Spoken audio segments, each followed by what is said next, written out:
I think we got some folks in. How about we get started? Once again, thank you guys for joining us today for today's webinar, Simplifying Database Operations with Tanzu Data Management Console.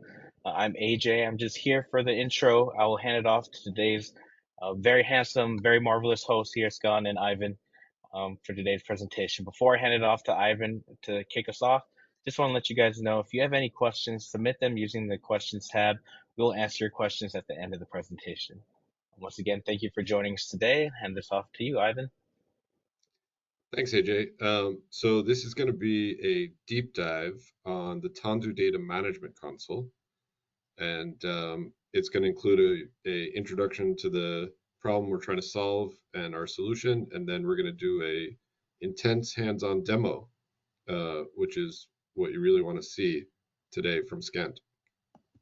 So let's talk about the context of the problem we're trying to solve here, which is that the on-premise or the colo or the Kubernetes multi-cloud database environment, basically anywhere you want to run a database that per se is not being offered as a public cloud DBaaS. So the idea is that there's been a huge success in the last decade, let's say 2010 to 2023, in innovation when it comes to database as a service capabilities when you're running on the hyperscalers, so to speak, like Amazon, Azure, or Google.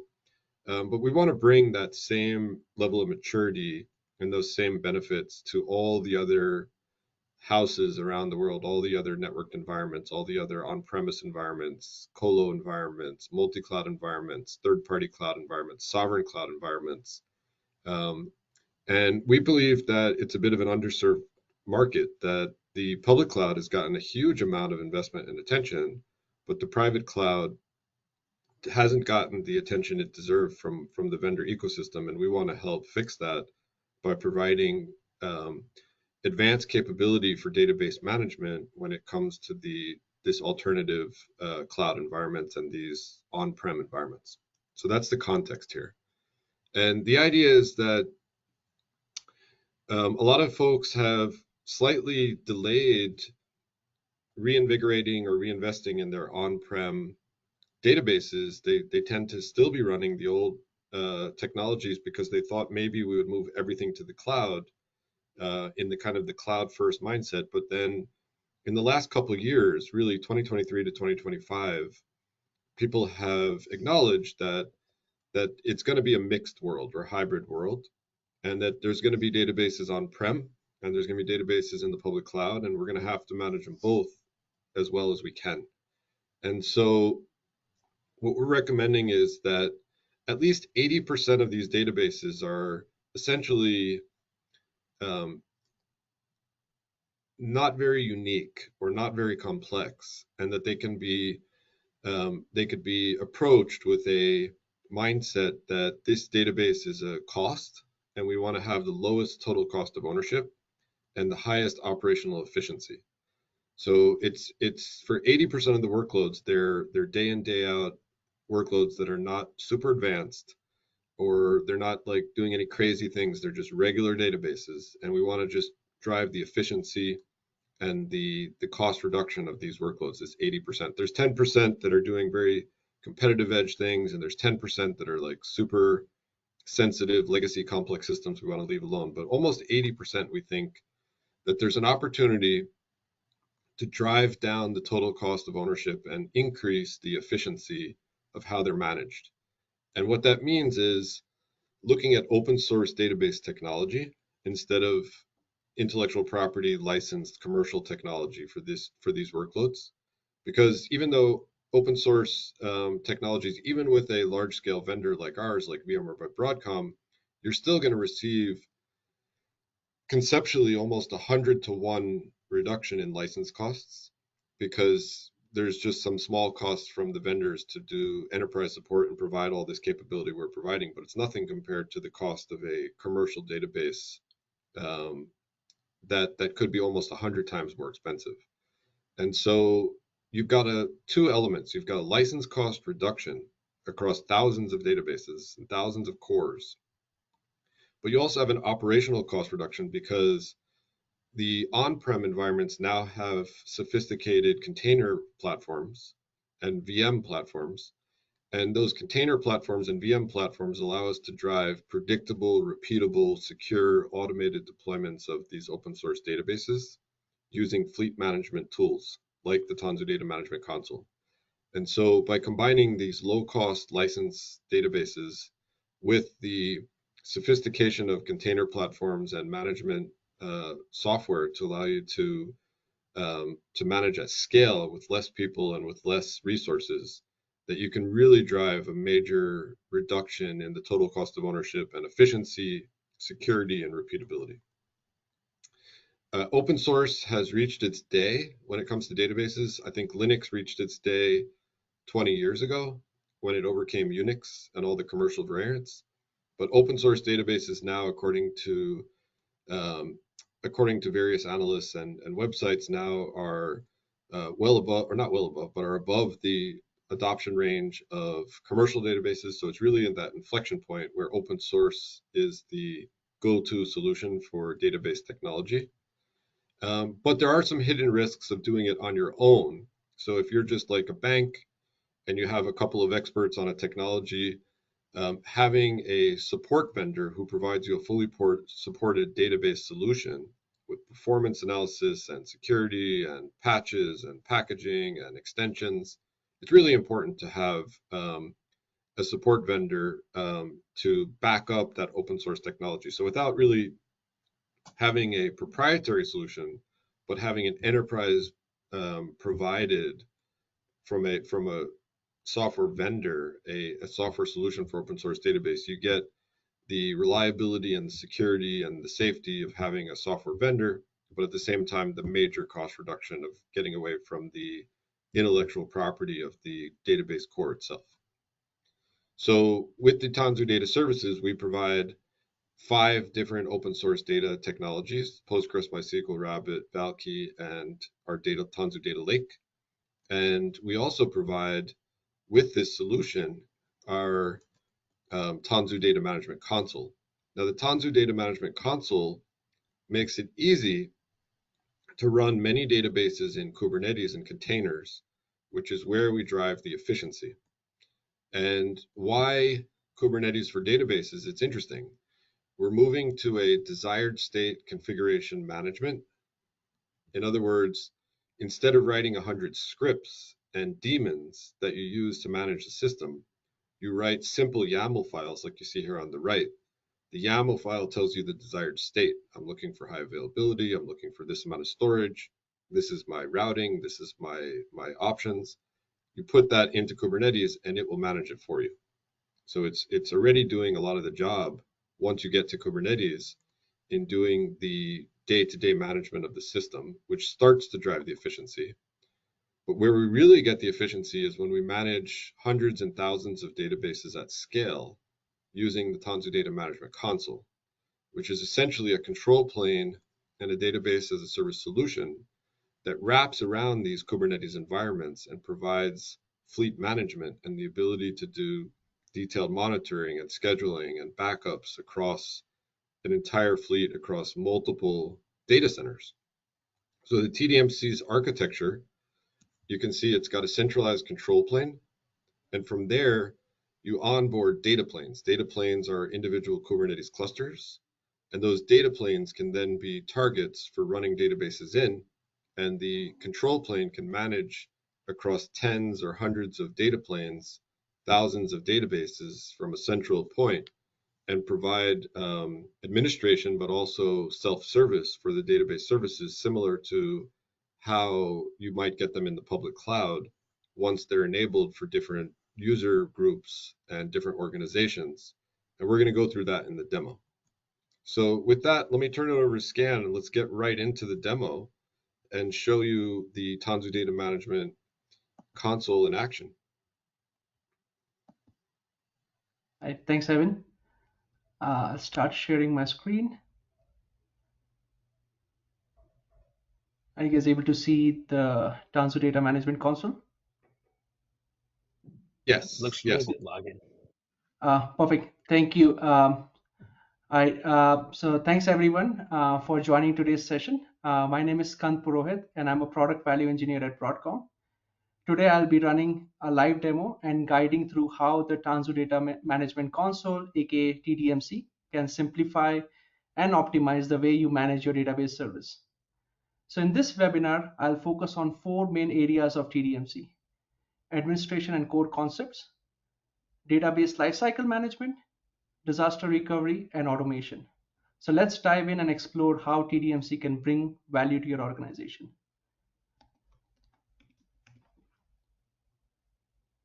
All right. Sorry about the network glitch earlier. Seems like I had some VPN issues. So let's begin with administration and key concepts. So this is the SRE organization homepage. It has been observed across the industry that managing multiple databases and services can be complex. The fleet management section within the homepage gives you a centralized overview of all your data services. From this page, you can quickly monitor the health and performance of your database, ensuring that everything is running smoothly across your organization. This is also a centralized view that allows your team to be more proactive.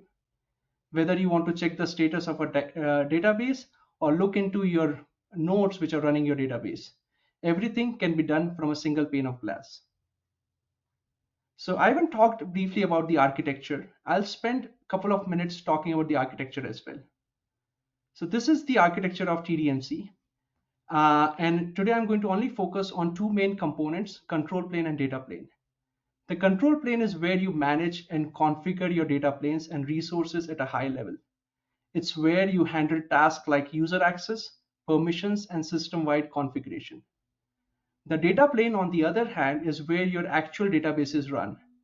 It's the infrastructure that processes requests, stores data, and ensures the reliability and performance of your services. For customers, this separation allows you to scale and manage resources efficiently without compromising performance. The control plane lets you oversee everything, while data plane focuses on delivering fast and reliable database services.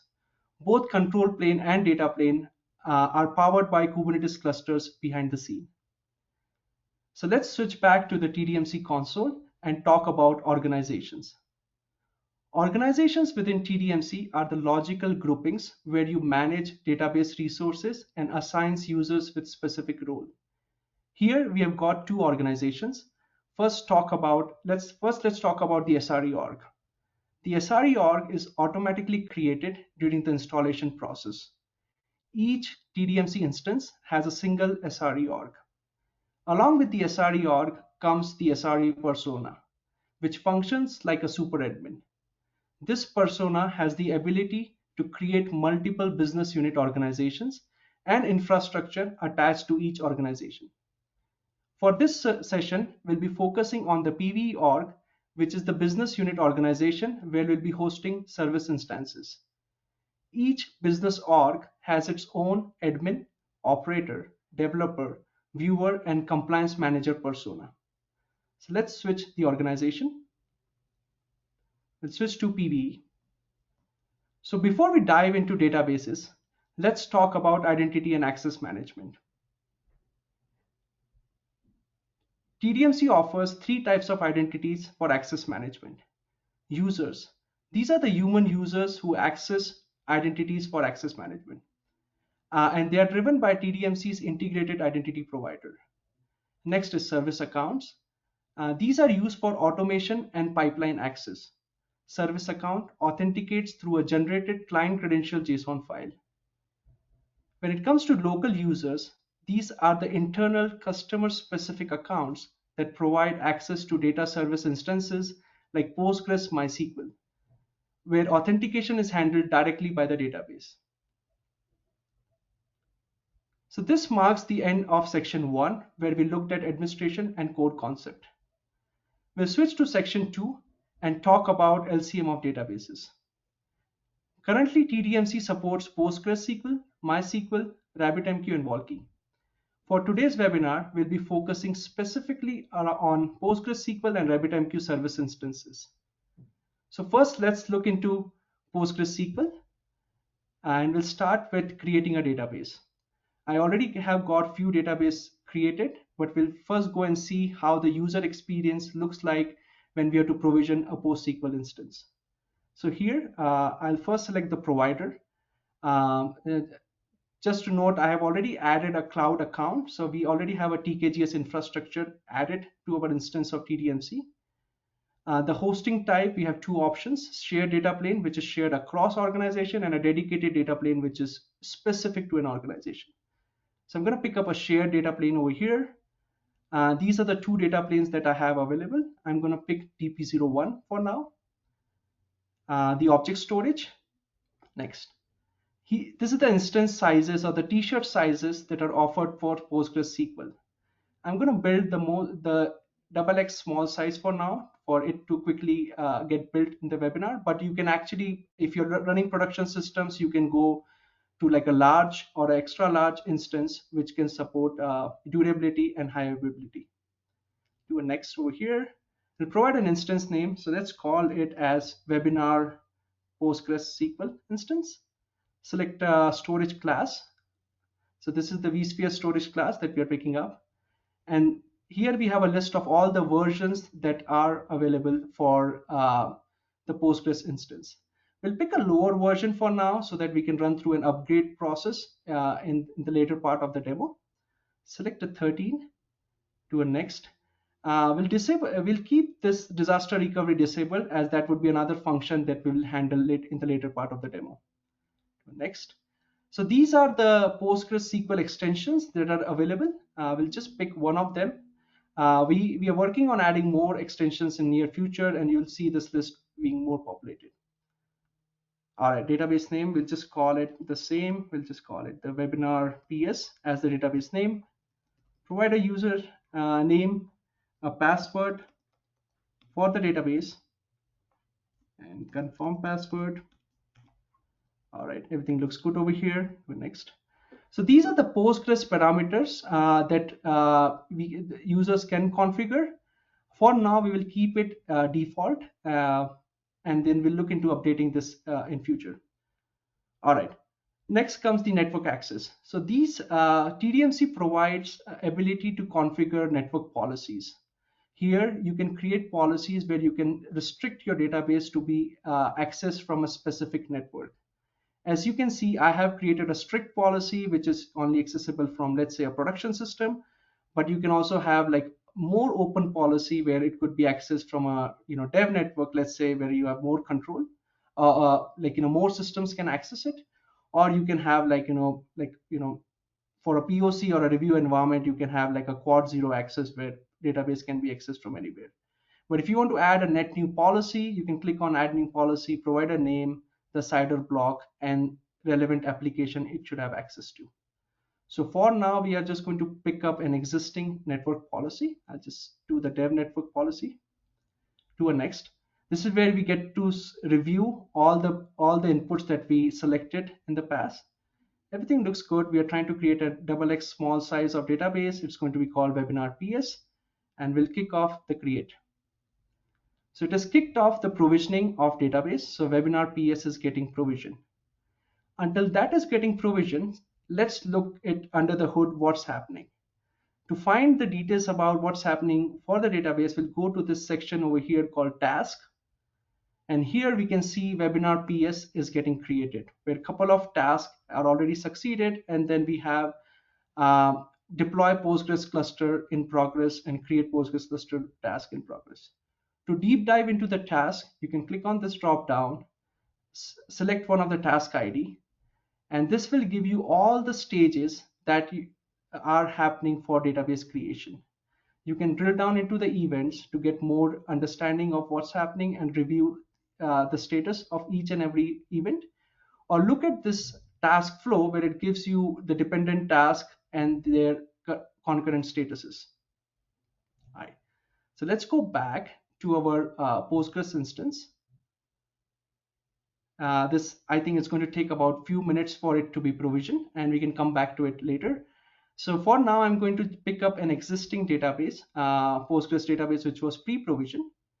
And we will look at the overview section. And this section provides you the metadata for the database that was already built out. So the data plane where it's sitting, the storage class, and a bunch of details about the database. You can see the version, you can see the state of your database. It's currently in the ready state. So now we're gonna look into one of the key capabilities of TDMC while building out the PostgreSQL. And one of the important thing over here is PostgreSQL Manager. So this PostgreSQL Manager has an out-of-the-box integration of pgadmin. pgadmin is a popular PostgreSQL management tool. This eliminates the need of development and operations team to manually install, set up, configure, and integrate pgadmin with each and every Postgres instance. So we'll click on the view, and this opens up the pgadmin tool. The important thing to note over here is my user credentials, my access was directly transferred to pgadmin tool, so that I don't have to log in and do all those initial setup. For this setup, I already have the Postgres instance integrated, and I have pre-populated few schemas and data. But we are not going to do a deep dive into pgadmin, but for the core functionality that I want to show is once the database is created by the user, the RBACs are rightly passed. You can go to the database, you can run the queries and get the data out of the database. Again, this is about the platform teams not to set up. They don't have to set up this infrastructure. This is out of the box capability, and you can run live queries and get the relevant data from the database. All right, so this was about the pgadmin, the Postgres manager. Similarly, TDMC offers out-of-the-box monitoring capabilities powered by Grafana. So when we click on this view over here, we can get all the metrics about our Postgres instance, whether it's CPU, memory, and this can come really handy when you are trying to troubleshoot an issue or try to fine-tune your database. Important thing to note over here is you can use the same Grafana view to go to another database. So for example, the webinar PS that we just created is also showing up over here. All right. Let's go back to our TDMC console and look at some other options. Here we have an option. We have an option to upgrade the database. So let's try and see how the upgrade process looks like with Postgres. I'll click on upgrade, and I'll select a version. So I'll select the version 14. As you can see, the create backup checkbox is already out there. So it's going to create a backup before upgrading the database. So let's kick it off.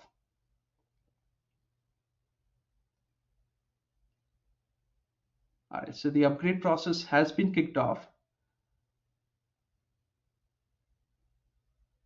Yeah, I think it has kicked off. Let's see if it's a minor UI glitch. Or maybe we can just use our existing database, which we, the newly created database, and see if we can perform the operation over there. So try to use the webinar PS that we just recently created. Let's just do the upgrade 14. Let's do an upgrade. All right. So I think there was some issue with that database. I'll just try to troubleshoot from the task. I think that task tab would be super helpful.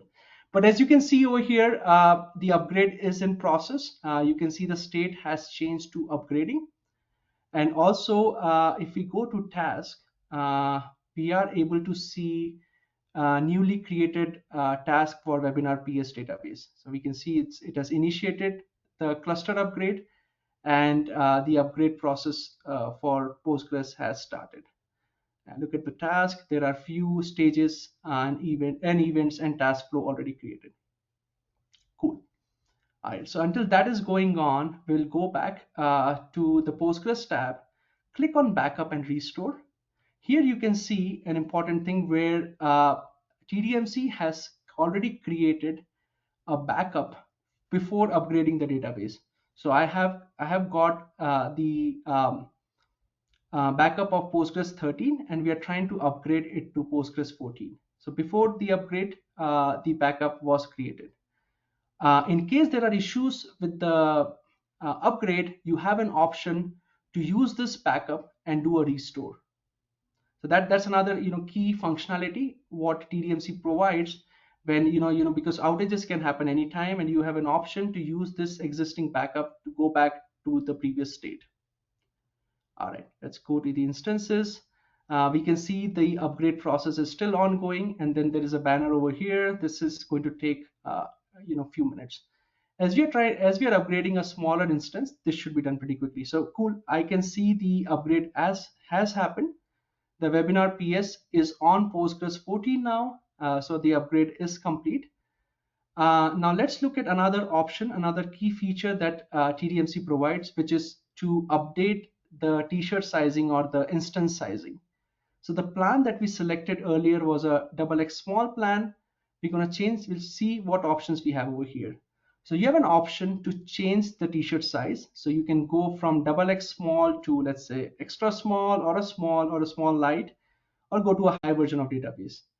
On the other hand, you can also specifically target the disk size. So let's say you are running with disk constraint, you can just update the disk size on the fly. So let's say we want to upgrade the disk size to 1 GB. I'll try to make it 1 GB. Press submit. So now the scaling process has initiated. The scaling is in progress, and it's going to take maybe a minute or two for it to upgrade or update the disk size on the database. Go back to the instances and do a refresh.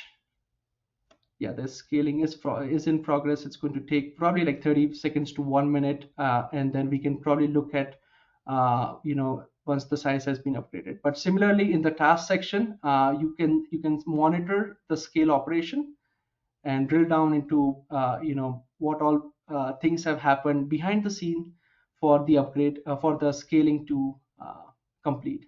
Cool. So this is the notification that we have got. The scale is complete. We'll go to the webinar PS, and if you can see over here, the extra gig that we added just now has been added to your database. So this is about updating the plan, the t-shirt sizing, the instance sizing of the database. Next, we're going to talk about another important component of Postgres, which is parameters. So Postgres allows you to fine-tune various database settings for performance optimization. One of the common parameter you may want to change is checkpoint timeout. And this setting controls how often the database performs a checkpoint. So we'll try to set it to, let's say 200, which is a good balance between performance and stability. So for you to update the parameter, you need to go to configure, and we'll try to add a new key, which is checkpoint timeout, and we'll set the value as 200. And we're going to keep all other parameters as it is. Over here, submit it. So now the configuration is in progress. It's updating the parameter for the database. Perfect, we got a success. So the parameter has been updated. Do a refresh to the screen. We can see a checkpoint timeout parameter has been already added with a value of 200. So this is another key component. Like it's very easy to update parameters on the fly for any database out here for Postgres. Let's go to the next tab, which is policies. So we looked at the policies when we were trying to create the database. We gave it more like a more broaden access, like a dev access to the database. But once the database is created, you can also update or edit the existing policy, and or add a net new policy for the database. So I'm not going to touch anything over here, just keep it as it is, but that's one way to update the network policies. The next one is disaster recovery. We'll come back to it before we look at the other two things, backups and logs. So here you can see all the relevant backups for your database. There are two ways to look at backups. You can go to the specific database instance and look for the relevant backups, or you can go to the backup restore tab and look at all the backups available for your Postgres fleets. So here we have, so first backup was created when we built out the database, and the second one was when we did an upgrade from 13 to version 14. Another component over here is logs. So you can request for database logs with this. It's going to give you last 7 days of logs. So you can request the logs from here. I know our database is pretty recent right now, so it's going to give us logs for, like, let's say, last 20 minutes or 30 minutes. But that can be, once the logs are processed, you have an option to download the logs and view it for further analysis. So Hey, now let's Skand, we come. got a question, I think, this probably in reference to the demo you're showing right now. The question was, how do you manage the data planes on which you run the Postgres databases? Definitely. I think that's a great question. I can for this I would have to switch to the SRE org where we configure the data planes. So once I'm done with the disaster recovery, I'll switch back to the SRE org, which is more of like an administrative component of bringing or adding data planes to TDMC. All right, so I will talk about disaster recovery first, and then we'll switch back to the how to add data planes. So when it comes to disaster recovery, TDMC's disaster recovery feature is it provides a resilient framework for enabling disaster recovery for Tanzu Data Management Console. To further understand the disaster recovery, we'll quickly look into the 4 topologies which are offered in TDMC. So we have first one we have is a singleton topology where you have one control plane and 2 data planes separated in different sites. So here you have the data plane 1, which is on site A, and then you have a data plane 2, which is on site B. Here we have the CVDFS, which is the open source blob storage. The second topology, it's still for the singleton model, but we have an external blob storage. So you can use something like an S3, replacing the CVDFS. And then you have the diversified control planes, where you can have an independent control plane sitting in site A and a data plane attached to it. And then you can have a replica of the setup in another DR site where the control plane is independent of the control plane sitting in site A. Similar to what we saw before, you can have an independent object storage, or you can have you can have an external object storage, or you can have the inbuilt CVDFS object storage with your DR setup. So in my current setup, I have the singleton disaster recovery setup with leveraging the CVDFS. So we'll try to see how Postgres disaster recovery actually happens. So we'll click on configure. We'll go to control plane. So we'll select, so we are using the same control plane. We are using the singleton model over here. So we're going to select the DR site, the data plane. So if you recall, when we were building the Postgres instance, we selected DP01. For this, we're going to select DP02 and the storage class, and then kick off the DR recovery, DR enablement for Postgres instance. So do a submit. So the disaster recovery has been kicked off, and here you can see the status has changed to provisioning.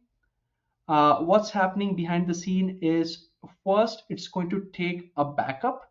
So you can see there's a backup getting created. And again, this is an incremental backup. So, we have set up a cron tab. So it's going to do the backup according to the configuration of cron that we have set up. And then once the backup is set up, it's going to start building a database for the DR side. So there will be a database. If you can see here, it's a DR webinar PS database that is provisioning. So that's what I had for Postgres. I know there was one question about the data plane setup.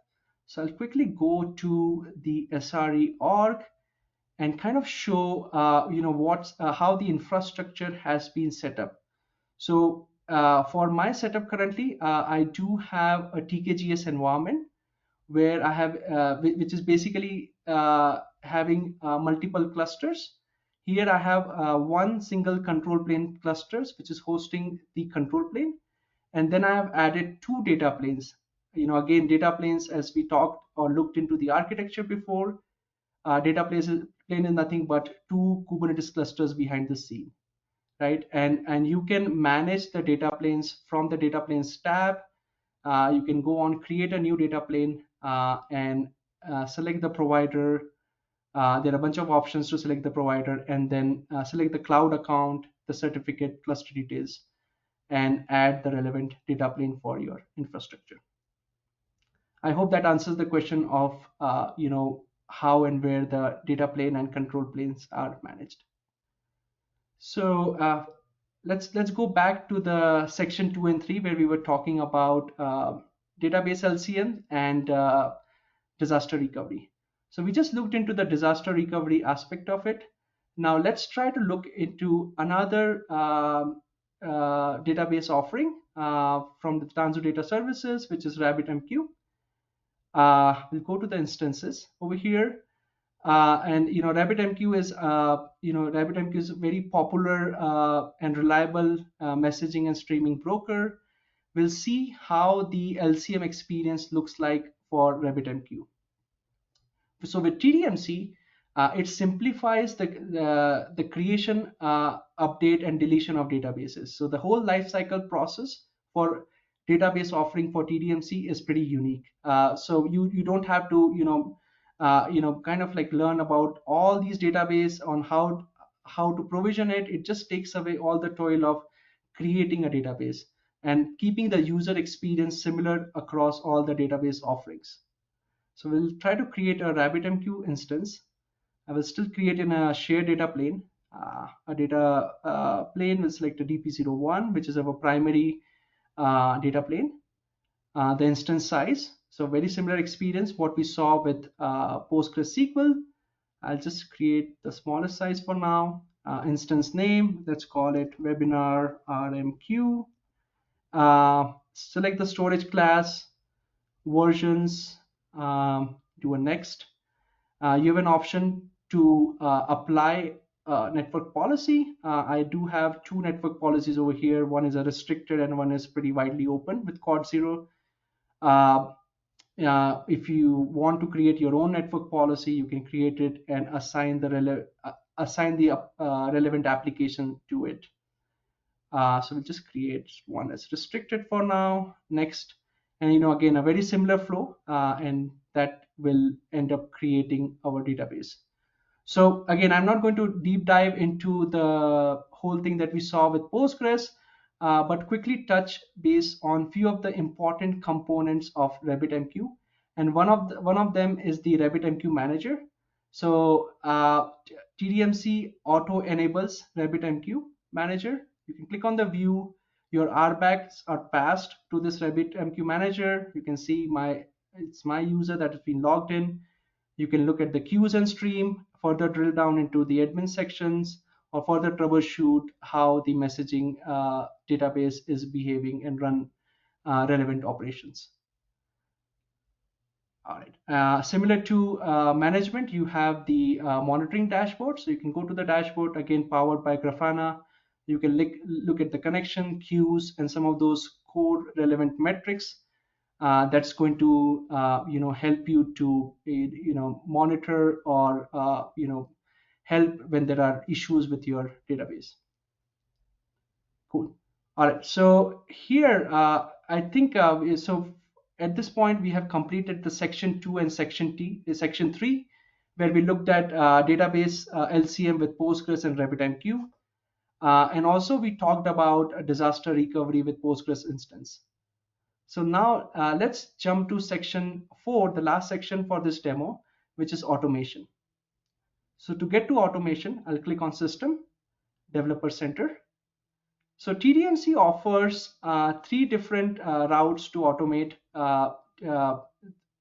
things inside TDMC, whether you want to create databases or perform some of the administrative tasks. The first one is APIs. So here we have inbuilt Swagger integration. And for those of you who don't know, Swagger is the industry standards for describing APIs. It's based on Open API specification. So you can quickly generate the URL if you that you want to use it in your code base. So let's say first I want to generate a token for my user. You can come to this auth token call, do a try it out, and I'll do an execute. This is going to generate me a request and a response. So so TDMC has already generated a token for me. I'm going to use this token and see if I can use it in the subsequent API calls. So let's go to the next call, which is auth permissions. Click over here. It needs a parameter. It's a required parameter, so I need to provide the CSV auth token. Let's go to try it out. Here we'll give the token and then run and execute. Perfect. So response code 200, we were able to get all the permissions that were associated with my user. So again, this just simplifies the experience of building out the APIs and then leveraging it in your code to automate stuff. The next way, the next component in automation is the CLI. So you can download the binary of your choice for your relevant jump box or your local machine, whether it's Windows, Mac OS, or Linux, and then automate through the CLI route. The last one is powered by infrastructure as code. So you can use Terraform to do a IAC in building out infrastructure for TDMC or building out databases. The provider for TDMC can be found on Terraform registry, and also the documentation is pretty vast. You can look into the resources or the data sources and build out the code base. So I think that's all I had with respect to showcasing the automation capabilities for TDMC. And we'll take up questions once. I'll switch to stop sharing and switch to the video mode again. Excellent. I see everyone here on screen. Thank you, Skand, for the demo. Thank you, Ivan, for kicking us off and for the presentation. I know we answered some questions through the demo, but we do have one more question here for you guys. Where can I download Data Management Console, and is this something that they could try out? Yeah, so absolutely. This is a VMware Tanzu Broadcom product. So from the Broadcom software download site, if you have an account there, you can do a POC or a trial license and then give it a try. So yeah, it would just maybe go through your Broadcom / VMware / Tanzu representative and make sure you have credentials on the Broadcom download site, and then you should be able to find Tanzu Data Management Console and go for it. Yeah, give it a try. Thank you, Ivan. I think those are the only questions that we had for the presentation. I know that we did go through some through the presentation, and I do just want to note here that this has been recorded, so we can always go back. Folks, if you missed anything in the presentation or would like to share this out, you'll receive a link to the recording. And AJ, if you're not already a Broadcom customer or connected to the network, feel free to locate me on LinkedIn. I know this is a public webinar. And if you look at me on LinkedIn, I can get you connected to the right parties and get you going. Perfect. You heard it here first. You can reach out to Ivan through LinkedIn and be able to help you guys out if you have any questions about this. I don't have any other remarks. I know, folks, if there's anything you guys would like to close out with before. No, I mean, Skand, thanks for the detailed demo. That was great. I think hopefully that shows the audience how deep the product goes and what it takes to go from like the 3 layers. Layer 1 is, do you have an enterprise supported open source database? Number 2, do you have a way to deploy it and manage it within Kubernetes through an operator? And then number 3, do you have a full SRE experience and as a service with APIs and GUI that can really manage in a total installation and a data footprint? And so I think, yeah, you could start to see how much work has been put into this, and we want to avoid people kind of trying to recreate the wheel. If you're an end customer, I've seen a lot of customers trying to start writing scripts and starting to build this themselves, but using a software product will help move faster and further. Yep. And thank you, Ivan. Thank you, Skand, for joining us today. Most of all, thanks to all of you guys for attending, for registering. For those who are watching this live or watching this in the future, thank you guys for visiting us and seeing us. Like I mentioned before, this has been recorded and will be available on demand. And this is kicking off a series of webinars we'll be having over the course of the next few months around data, around Tanzu platforms. So we do look forward to seeing you guys there in the future at some of our future events. But again, thank you, Ivan. Thank you, Skand. Skand, thanks to all of you guys for joining us. We Thanks hope to see you everyone for guys at our joining. next event. All right. Bye, all. See you. Bye-bye.